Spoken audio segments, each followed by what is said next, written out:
Oh, Chito, ano yung dala mo? Goldfish po. Oh, sabi rito, hindi magandang negosyo ang ginto. Ba't ka bumili niyan? Goldfish naman po ito eh. Walang ginto ito. Oh, kita mo na, walang ginto. Eh, ibig sabihin naloko ka. Tumimik ka nga dyan. Saan mo lalagay, anak? Bumili po sana tayo ng aquarium kung pwede. Oh, sige, mamaya bil tayo ng aquarium yung... Sige po. Ay, maliit lang, ha? Opo, sige po. Salamat, tay. Uy, anong ginto-ginto yung pinagsasabi mo? Wala ba talagang ginto ang goldfish? Wala. Eh, bakit gold? Kulay niya yun eh. Kulay ginto, kaya tinawag na goldfish. Ano, hindi mo alam yun? Joke lang. Binibiro lang kita. Alam ko yon. Ako pa.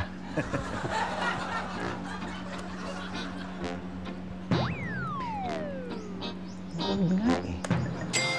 Wala ba? Makilagay na sa aquarium. Ano aquarium? Hindi, parang nga dun sa goldfish niya. Yung alagay niyang goldfish, walang paglalagyan eh. Lagay na sa aquarium. Naku, alam niyo ba napakamatrabaho niyang aquarium na yan? Sino maglilinis? Sino magpapakain dun sa isda? Kaya nga kayo may katulong eh. Pete, Elsa, aalis na ako. Oh, sige, sige. Pero ano balik ka mamaya, bibili tayo aquarium. Sigurado ka ayaw mo nang kumain ng tanghalian? Oh, may konting tira pa pala kayo ng almusal eh. Eh, akin naman to, Pete. Huwag mo na akong problemahin sa tanghalian. Pero talaga, mukha kang hotdog. Salamat. Kaya mo ano, hindi lang bahala dyan.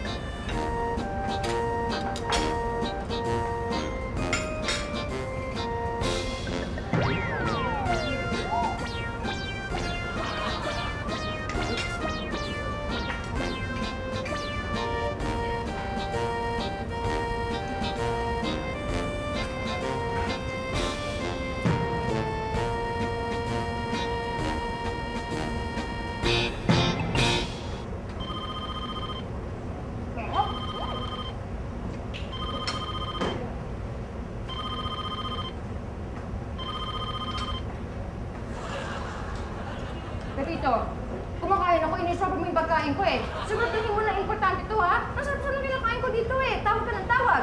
Eh, saba? Importante? Sige, sige, go, go, go, go. Bilis. Goldfish! Iniswap mo yung pagkain ko dahil sa walang kakwenta-kwentang goldfish na yan? Excuse me, miss. May alagang goldfish ang anak ko at mahal na mahal niya yun. I love my goldfish. Same goldie. Yesterday. Sandali.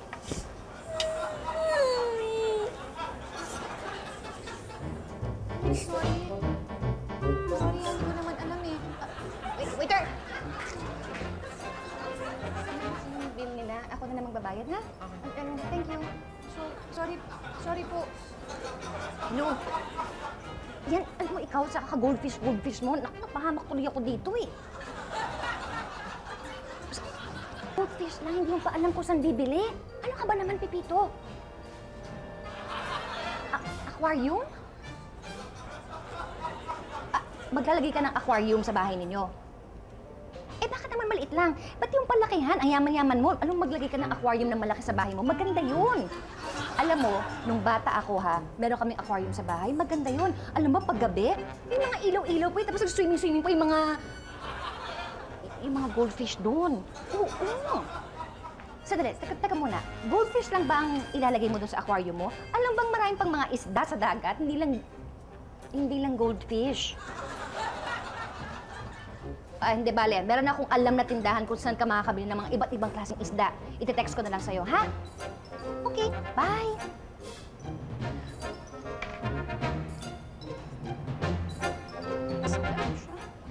Wait. Pwede bang ibahin ko na yung order ko? Ayoko na ng isda eh. Gusto ko ng beef. Gusto ko ng bulalo. Ayan, steak. Gusto ko yan. O, ay, excuse me po. Gusto ko lang pong tanungin kung meron po kayong baka. May alaga po ba kayong baka? Kasi baka ma-offend ko. Wala naman. Wala? Okay, go! Bilisan mo, ha? Ay, pakitanggalin ito. Ayoko na siya makita. Thank you. Bulalo at saka steak, ha? Pakabilisan. Well done. Thank you.